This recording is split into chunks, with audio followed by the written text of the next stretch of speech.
¿Qué tal? ¿Cómo les va? Tengan todos ustedes muy buenas noches. Números en rojo en la economía argentina. Claro que no es ninguna novedad si tenemos en cuenta que como un déjà vu, todos los gobiernos que asumen terminan prometiendo cosas que después generalmente en el bolsillo de la gente no termina repercutiendo. Y fíjate vos, riesgo país, un dato que hay que tener en cuenta, sobre todo cuando tenés en cuenta que los países limítrofes, como por ejemplo Brasil, con quien Milei se encarga de enfrentarse constantemente en función de la ideología política y no en el comercio, teniendo en cuenta que es el principal socio de Argentina, tiene menos de 300 puntos de riesgo país. Acordate que el riesgo país a partir de los 700 genera confianza para la inversión, entre otras cosas, y abre el abanico al mercado financiero internacional. Argentina sigue subiendo 1.600 puntos de riesgo país. Fíjate en los últimos 6 meses cómo había bajado acá en el mes 4 y cómo sigue subiendo hasta la fecha de hoy, que son 1.600 números.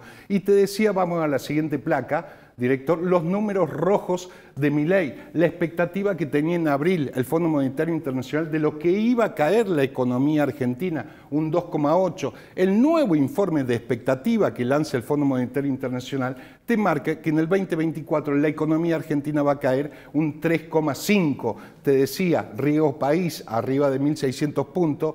Y la inflación, que se rompe esa racha que venía bajando, que había dado 4,2 el anterior mes y en el mes de junio te marcó un 4,6. La gran pregunta es, si todo este esfuerzo de ajuste que se hizo, que por otra parte hay que reconocer que es cierto, no se ha corrido ni una coma en cuanto a lo que decía que iba a hacer y sin embargo los argentinos lo terminan votando, termina ganando las presidenciales, no se corrió ni una coma de todo eso, digo, va a seguir quedando, va a seguir fluctuando entre el 3 y el 4%, que si bien la diferencia con lo que teníamos es bastante considerable, pero sigue siendo alta la inflación. Veremos qué pasa con la economía argentina.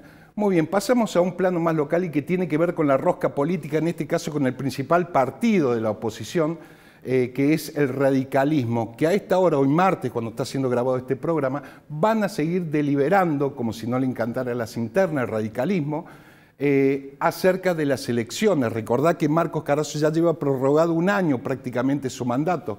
Bueno, ahora prorrogarían, esta tarde se va a definir, si van a seguir prorrogando las alianzas para las elecciones. Otro hablan de otra mega prórroga que sería para marzo, recién las internas en el radicalismo, para ver quién lo termina conduciendo, aprovechando también que el año que viene hay elecciones intermedias para elegir diputados nacionales. Pero fíjate un dato, resurge la figura del exintendente Ramón Mestre, aparentemente, y todas esas son las señales, para enfrentar al candidato del oficialismo, digamos, que es el intendente de Río Tercero, Marco Ferrer, apoyado por De Loredo, entre otras cosas, el foro de intendente, etcétera, que le responde.